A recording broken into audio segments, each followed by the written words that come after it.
Estamos ya de vuelta acá a las 8:45. Abordamos el segundo tema de la noche. Ayer se conoció en horas de la tarde el traslado del exministro de Salud Pública Jorge Villavicencio al Hospital Roosevelt en estado sumamente grave, y a eso de las 21 horas con 55 minutos el Hospital Roosevelt informó del deceso del doctor Jorge Villavicencio. Bueno, mucho se ha hablado a lo largo de este día sobre este tema que ha vuelto una vez más a la opinión pública en torno al rol del sistema penitenciario, el rol judicial y todo lo que conlleva el tema de los reos ahorita por la vulnerabilidad al COVID-19. Nos vamos a enlazar y a comunicar con el que fuera el abogado del doctor Jorge Villavicencio, el abogado Mario Cano. Mario Cano, muy buenas noches. ¿Qué tal? Muy buenas noches, un gusto. Licenciado Cano, pues muy buenas noches. Si nos puede empezar pues contando un poco acerca de la situación del exministro Jorge Villavicencio. Yo tengo entendido que hubo un intento desde hace ya bastante tiempo de solicitar pues prisión domiciliar y no fue concedido. ¿Desde cuándo se venía solicitando la medida sustitutiva? Pues bien, el día, más o menos en el mes de marzo se solicitó la audiencia y no fue hasta el día 6 de julio en donde se programó audiencia de revisión de medida de coerción. En la misma, pues, en efecto, la señora juez no otorga la medida sustitutiva. Sin embargo, el artículo 277 del Código Procesal Penal nos habla también en cuanto a la internación, y bajo esas circunstancias que la señora juez cambia la internación del Centro de Detención Mariscal Zavala a su residencia. En ese momento, pues todo estaba bien porque se había ordenado un traslado. Sin embargo, el día siguiente que nos presentamos ya había variado las circunstancias porque el Ministerio Público solicita a la señora juez que se practique una prueba de COVID-19 por parte del Ministerio de Salud Pública. Así también, ese mismo día presenta el sistema penitenciario un oficio en donde indica de que ellos solicitan que se revocara el permiso, toda vez de que no se podía mantener en un toldo separado dentro del Mariscal Zavala. Bajo esta circunstancia, pues nosotros presentamos el recurso que en derecho corresponde y que realmente creíamos pertinente, ¿verdad? Para que esta situación pues siguiera su curso. Sin embargo, la señora juez pues comienza con una serie de resoluciones violatorias a la Constitución porque se sale realmente el debido proceso. Una audiencia de revisión de medida de coerción en donde estaban todas las partes, ella comienza ya a resolver de forma unilateral y le da trámite a un memorial del Ministerio Público, un memorial simple, y en este caso el recurso idóneo para el mismo, como lo indica el artículo 404 del Código Procesal Penal, es una apelación. Ahora bien, abogado Cano, ¿por qué el sistema penitenciario, y cito publicaciones de prensa, por qué el sistema penitenciario, su director dice que tienen dudas de que el doctor Villavicencio tuviera COVID-19? ¿De dónde surge esta duda? ¿Ustedes ya habían presentado un parte médico donde se constataba que él había dado positivo a COVID? En efecto, el día de la audiencia, el día 6, se presenta un oficio, ¿verdad?, en donde se da el resultado de COVID-19 positivo hecho por un laboratorio particular. En realidad, el sistema penitenciario tenía conocimiento pleno del mismo porque se realizó el día domingo 5 de julio con anuencia de ellos. Yo lo que veo con este tipo de situaciones es, y no entiendo la actitud del sistema penitenciario al tratar de ocultar realmente el problema. Vemos posteriormente a eso también algunos oficios en donde el médico a cargo del sistema de Mariscal Zavala indica que el doctor únicamente tenía una neumonía y hipoxia, que es una incapacidad para poder respirar. Realmente este tipo de situaciones motivan a que sea el Ministerio de Salud el que haga la prueba. Y es por eso que el día 8 entra de emergencia al Hospital San Juan de Dios a la medianoche y le indican de que no puede estar ahí en el hospital, que no pierda su tiempo porque el hospital está colapsado. Sin embargo, se le realiza esa noche un hisopado, ¿verdad?, de parte del hospital, y posteriormente a los 2 días ya teníamos la razón que confirmaba el examen hecho de forma particular. Abogado Cano, entonces si le entiendo, la jueza concede este permiso especial y es el sistema penitenciario quien no lo deja salir. ¿Es común, digamos, que el sistema penitenciario se oponga a estas decisiones? Mire, le comento la situación. Yo hoy escuchaba en declaraciones propias de la señora jueza en una entrevista que se le hacía por medio de otro medio de comunicación y prácticamente deslindaba su responsabilidad y culpaba al sistema penitenciario de no hacer el traslado. Sin embargo, si nosotros vamos concretamente al proceso, vemos las resoluciones, lo que existió fue una dilación de parte de ella. Por eso es de que nosotros el día de mañana vamos a accionar penalmente y vamos a presentar una denuncia en contra de ella, porque lo que sucede en este tipo de situaciones es de que no solo tiene responsabilidad el sistema penitenciario porque se extralimitó en sus funciones. La ley del sistema penitenciario habla claro de que lo que tienen que hacer según el artículo 4 es resolver lo que indica el juez, porque realmente los sujetos sindicados o que están privados de libertad, si bien es cierto, están sujetos al sistema penitenciario, pero son supervisados por el órgano jurisdiccional. Entonces, no solo tiene que ver prácticamente el sistema penitenciario al momento de la denegatoria, porque lo que hay es un incumplimiento de deberes de parte de ellos ahí, porque no acataron una orden directa de parte del juzgado, sino que la señora juez, con posteriores resoluciones, lo que hace es dilatar el proceso maliciosamente, y por eso es el delito de retardo de justicia que nos habla a nosotros la ley contra la corrupción y que fácilmente encaja en la actitud de la señora juez.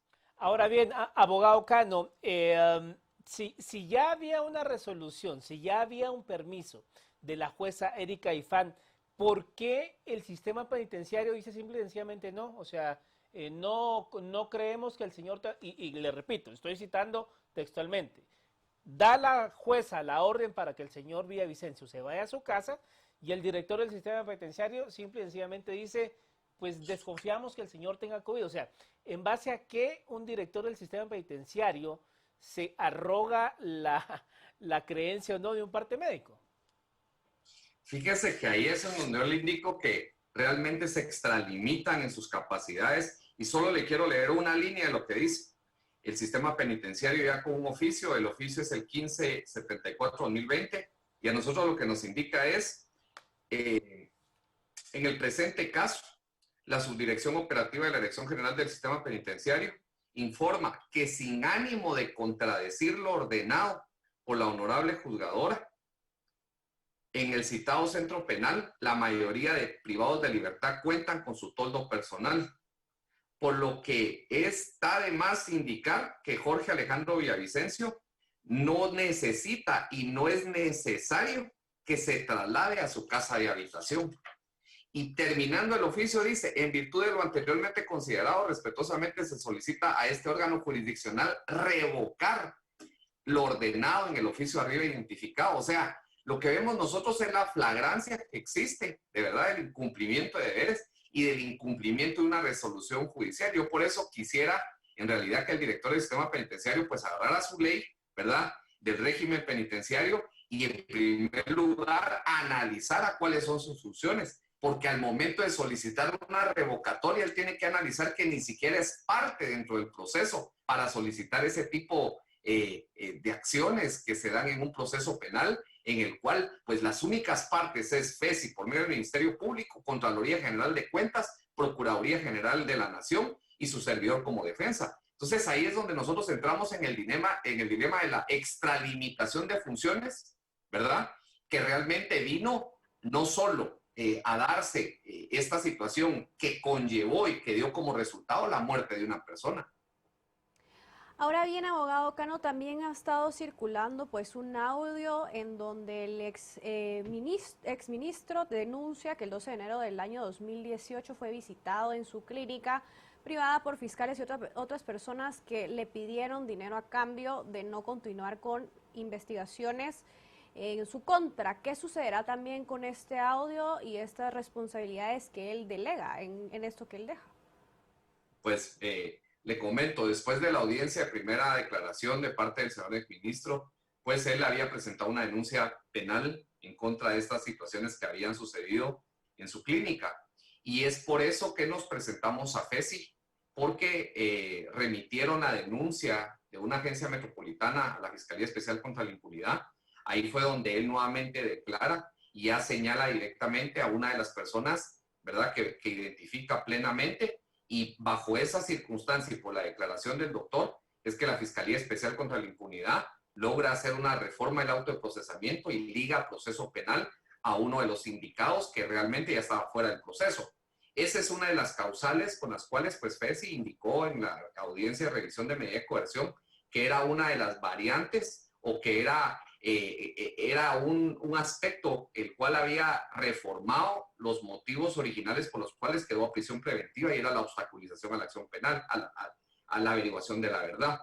Bajo esa circunstancia, pues el Ministerio Público, por esa declaración, ¿verdad?, ministerial, logró la reforma. Ahora, el problema de esto es de que en este caso jamás se hizo, ¿verdad?, un anticipo de prueba en declaración del doctor, en donde se indicara directamente la situación de esta persona. O sea, acá es donde muchas situaciones del proceso que lleva FESI, ¿verdad?, tiene que saberse manejar, porque recordemos que en la estructura que manejaban ellos, pues prácticamente el señor ministro encabezaba, ¿verdad? No podemos hablar nosotros de culpabilidad cuando la persona en ningún momento fue violentada en su presunción de inocencia. Sin embargo, como le digo, es un tema bien complejo, porque si bien es cierto, de una declaración ministerial no se va a poder sostener ya como medio de prueba ante un debate en contra de esta persona. Ahora, ministro, abogado, ¿tienen ustedes algún indicio de cómo el doctor Villavicencio pudo contraer el COVID allí en Mariscal Zavala? Pues vea, fíjese que acá es donde nosotros tenemos que ser bastante objetivos en investigación. Esta es una investigación sanitaria, obviamente, en cuanto al paciente cero, ¿verdad?, y que infectó a las demás partes. Recordemos que al principio que se dio de parte del señor presidente el estado de calamidad, el sistema penitenciario también argumentó e implementó dentro de todas las cárceles 0 visitas.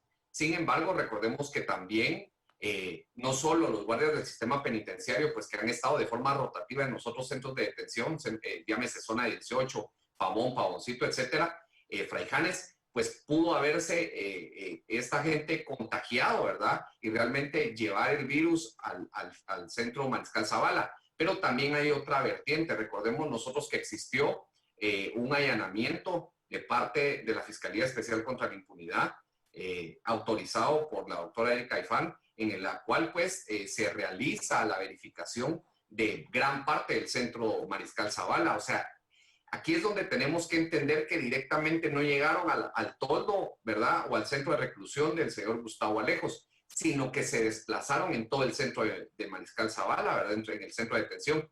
Eso hace creer también para muchos internos de que ese fue el foco de infección, ¿verdad?, que de manera externa llegaron estas personas, entraron al lugar y pues se da la infección de varias personas. Este tipo o este extremo se tiene que comprobar, ¿verdad? Se tuvo que hacer un análisis inicial, y por eso la falta de capacidad del sistema penitenciario se extralimita en unas funciones, pero no delimita sus funciones, ¿verdad?, y ataca directamente el problema. Pero acá sí se tuvo que hacer esa investigación necesaria, la cual no se practicó. Ahora bien, abogado, usted mencionaba que el día de mañana entonces van a presentar denuncias en contra de la jueza y del director del sistema penitenciario, ¿cierto? ¿O cuál será el camino legal a tomar el día de mañana? Así es, mire, recordemos nosotros que al tener conocimiento expreso de un hecho que es de acción pública, como lo es este tipo de temas, pues la familia me ha solicitado y me ha pedido poder acompañarlos durante la denuncia que se hará el día de mañana. Se presentaría la denuncia para que el Ministerio Público investigue. Miren, este tipo de situaciones no puede quedar impune por dos circunstancias. Estamos viendo una pandemia que, si bien es cierto, no solo afecta realmente el tema de salud, el tema de economía, sino que también es parte ya integral del sistema de justicia, ¿verdad?, el poder convivir con este tipo de situaciones. La Corte Suprema de Justicia en su momento pues está haciendo un gran esfuerzo para presentar iniciativas de ley en donde pues se pueda desahogar un poco esta situación, y a aquellas personas que sean vulnerables pues definitivamente se les pueda conceder una medida sustitutiva. En este caso concreto, nosotros sí hemos evaluado la situación. Creo que más allá de cualquier situación que se pretenda, ¿verdad? Nosotros tenemos que actuar bajo la ley y bajo esas circunstancias sí presentaremos una denuncia penal. No una denuncia penal con aquellas que se presentan, ¿verdad? Indicando delitos de homicidio, no, sino delitos que expresamente tipifiquen el actuar de cada una de las personas. De esa denuncia que se presenta, es una denuncia bastante seria, legal, fundamentada legalmente y con hechos reales. Gracias a Dios, en este tipo de procesos se dieron muchas resoluciones, o sea que todo quedó plasmado en resoluciones y eso hace que a nosotros nos dé todos los elementos para poder tipificar esa conducta antijurídica de parte de las personas. Actualmente nosotros estamos trabajando la situación esta del encuadramiento de denuncia en contra de la doctora Erika Ifán, ¿verdad? Por el retardo de justicia, como lo indiqué, pues se encuentra contenido dentro de la ley contra la corrupción. Eso quiere decir también que la corrupción no únicamente se da por el desfalco o que se da por comisiones o que se da, no, sino que la corrupción se da también al momento de que se deniega la justicia. Bajo ese entorno de derechos que nosotros estamos presentando, existen los elementos suficientes, existen las resoluciones en donde se ve claramente. Imagínense, o pongamos nosotros en el aspecto de que era más importante investigar al laboratorio. Imagínense ustedes, el laboratorio que realizó la prueba, quién lo dejó entrar, si tenía patente de comercio, si estaba autorizado por él. Era más importante averiguar ese tipo de datos que la propia salud del doctor. O sea, aquí es donde nosotros vemos que ese retardo malicioso se consuma y pues lamentablemente da como resultado la muerte del doctor Jorge Alejandro Villavicencio. También tenemos el caso del director del sistema penitenciario, Luis Rodolfo Escobar Ovalle, el cual pues ya estábamos hablando de este tema y es extralimita de sus funciones, por lo cual también ya nosotros hemos visto, ¿verdad?, que sí existe la causal suficiente para el incumplimiento de deberes. También hay 2 personas más que en este momento se está trabajando también a denuncia. También se me olvidó, no solo está por el retardo de justicia, sino también está por el delito de prevaricato, la denuncia que se va a presentar en contra de la señora juez de primera instancia, mayor riesgo grupo D. Y hay 2 personas más también, que no solo es el incumplimiento de deberes, sino que dentro del expediente que se presenta y todos los oficios que ellos trataron de justificar, hay un oficio de fecha 5 y de fecha 6 de julio, los cuales pues quisieron falsificar el número.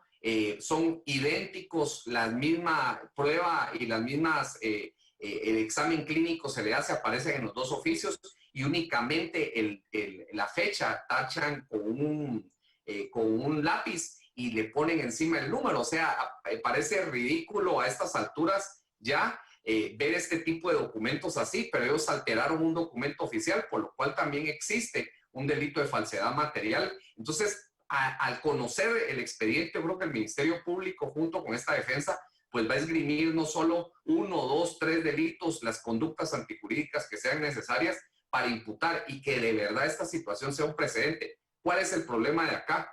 Que lo que nosotros pretendemos es una justicia cumplida, una justicia para todos, que independientemente de si la persona o no estaba detenida, lo que necesitamos nosotros es que el Ministerio Público actúe con objetividad y que en su momento procesal oportuno solicite ante la Corte Suprema de Justicia levantar el derecho de antejuicio que posee, ¿verdad? Recordemos que es una prerrogativa de la que goza la señora juez.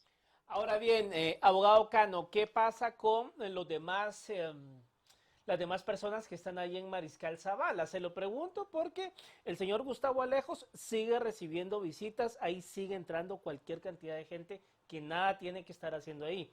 ¿Van ustedes también a pedir listados de qué personas llegaron a visitar al señor Gustavo Alejos? Porque en 2 ocasiones recibió visitas y ya que había tenido una prohibición, volvió a recibir visitas. ¿No creen ustedes también que por ahí habría que investigar para determinar por qué también otros reos están contagiados de COVID-19? Sí, yo creo que es parte en sí de la investigación. Recordemos de que también sobre este tema ya existe una investigación, ¿verdad?, de parte del Ministerio Público aparte, en donde realmente ellos pues tendrán que hacer sus investigaciones correspondientes.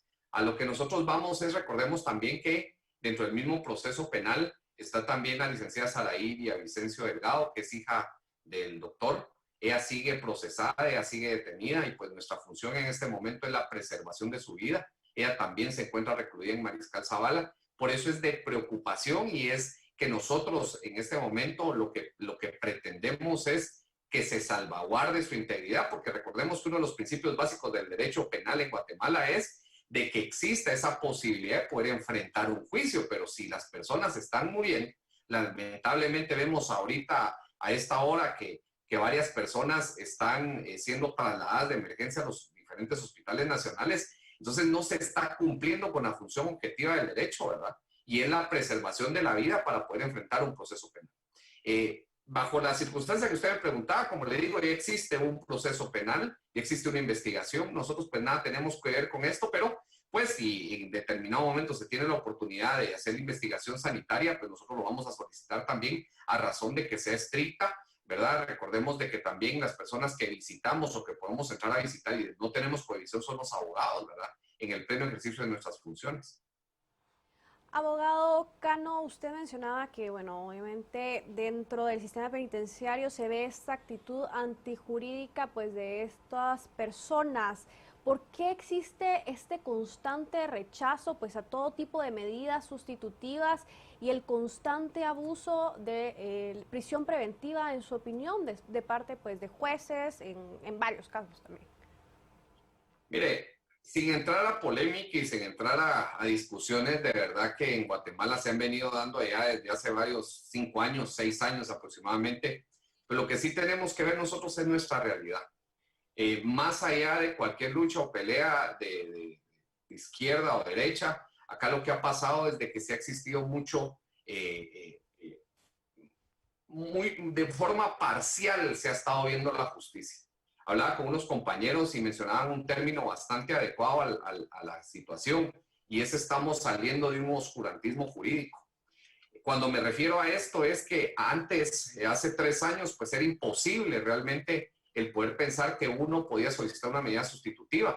Sin embargo, de a poco, pues los jueces, creería yo, han entendido un poco más de la premisa inicial que nos marca a nosotros el derecho, que dice que la libertad es fundamental dentro del proceso penal. Y como último ratio, o la última ratio, o la última salida que pudiera tener el proceso penal sería la prisión preventiva.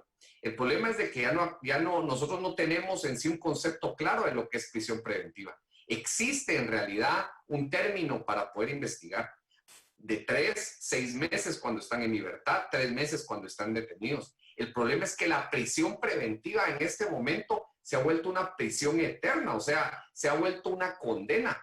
Y actualmente vemos también el paquete que acaba de presentar la Corte Suprema de Justicia por medio de la presidencia de la misma, a razón de que se evalúe nuevamente las circunstancias en las cuales se puede otorgar una medida sustitutiva. El Código Procesal Penal a nosotros nos habla cuáles son las medidas sustitutivas adecuadas, pero también recordemos de que existía una salida, ¿verdad? Y es aquella situación del aparatito que le ponen en Estados Unidos también a las personas. Ese tema se dejó por un lado en el Congreso de la República, no se avaló, no entró ni siquiera a una segunda lectura, se quedó engavetado el proyecto, y realmente eso ha hecho o ha permitido de que no exista otra medida sustitutiva alterna a la prisión preventiva. Miremos esta situación también de forma lógica. Yo creo que esto la Corte Suprema de Justicia lo tiene que analizar. ¿Cuántas de las personas que han sido detenidas en procesos de mayor riesgo, que se les ha otorgado una medida sustitutiva, han rehuido a la justicia, han escapado y no han comparecido a juicio? O sea, el porcentaje es muy poco, y realmente yo creo que eso se tendría que evaluar, porque hay delitos de cuello blanco que prácticamente las personas están dispuestos a enfrentar un proceso penal y que no necesariamente deben estar en prisión preventiva. O sea, el tipo de delitos... Ahora bien, abogado Cano, pero digamos, dentro de eso también, ¿qué autocrítica y qué autovaloración hace el Foro de Abogados en torno a lo que todos conocemos como litigio malicioso? O sea, abogados que retardan y retardan los casos a propósito, y pues bueno, ahí están los resultados, pues gente todavía en prisión esperando que los procesos avancen, pero porque esa es la propia estrategia, retardar todo. O sea, ¿qué valoración y autocrítica hay también desde el foro de abogados en torno a eso? Mire, lastimosamente, mire, cada quien tiene su forma de trabajar. Hay casos y procesos en los cuales la mayoría de personas están esperanzadas. Por ejemplo, ¿verdad? Le voy a poner un ejemplo. Cuando hay salas que van a entrar a conocer apelaciones o recursos que se han presentado. Ahorita, por ejemplo, no se han hecho los cambios dentro de la Corte Suprema de Justicia, no se han relevado los cargos y muchos abogados la estrategia que utilizan es esperemos las nuevas cortes, esperemos a los nuevos magistrados. Tal vez tienen un criterio diferente al que tiene esta sala. Entonces, bajo esa circunstancia, bajo esa situación, yo no le puedo decir a usted no hay abogados que realicen ese tipo de litigio. Sin embargo, yo creería de que a la larga, si lo que nosotros pretendemos es cumplir con los principios procesales en los cuales pues la celeridad es uno de los fundamentales y principales, nosotros coartamos esa situación y tenemos al cliente 2, 3 años en prisión preventiva, ¿verdad? O sea, esta situación la tenemos que ver de manera integral, no solo de parte de la Corte Suprema de Justicia al momento de presentar un paquete de leyes, de parte del Congreso, la modificación y reforma que necesita ya prácticamente este tipo de artículos, sino que tenemos que ver el entorno, porque los abogados se tiene que coartar también y se tiene que cortar hasta un límite la situación esta en cuanto a los plazos que se plantean y en cuanto a nosotros presentar, por ejemplo, el amparo es un círculo vicioso que si usted no le pega un amparo, presenta otro amparo y se va a la Corte de Constitucionalidad y si no le pegó un recurso de revisión y si no, o sea, ese tipo de situaciones yo creería que son los que detienen en sí los fines del proceso, valga la redundancia, procesal penal en Guatemala, que ese era el origen en sí, que dejáramos de ser sumarios y presentar tanto documento y que se resolviera, al igual que otros países, ¿verdad? De manera explícita y de manera positiva, rápida y ágil, ¿verdad? Bueno, muchas gracias, abogado Cano, por haber estado con nosotros acá a las 8:45. Muy buena noche. Muchísimas gracias a ustedes. Muy buena noche. Feliz noche. Bueno, un tema, Marinés, la verdad, de lamentar una muerte, o sea, todas las muertes por este virus hay que lamentarlo y Así también es. creo yo que es momento oportuno para dejar de ver al sistema penitenciario como el patito feo de la fiesta. Nunca se invirtió en el sistema penitenciario, nunca se invirtió en el sistema de salud pública y así como puede ser el doctor Villavicencio, mañana puedo ser yo, puede ser tú, o sea, cualquiera podemos ir a caer en una prisión por lo que sea, un accidente de tránsito, Así es. lo que sea, y por eso es importante dejar de ver al sistema penitenciario como el patito feo, ¿no? Exacto, y como tú bien dices, es el poder del Estado con el que el ciudadano suele tener más relación, ¿no? El poder judicial, ya sea por un trámite, por cualquier cuestión, y sin duda alguna, pues son vidas humanas las que están ahí, el abuso de prisión preventiva y la situación de la pandemia de COVID-19 que amerita pues estas medidas sustitutivas, ¿no? Por supuesto. Bueno, muchas gracias por habernos acompañado, Marinés, y a ustedes en casa, muy feliz noche.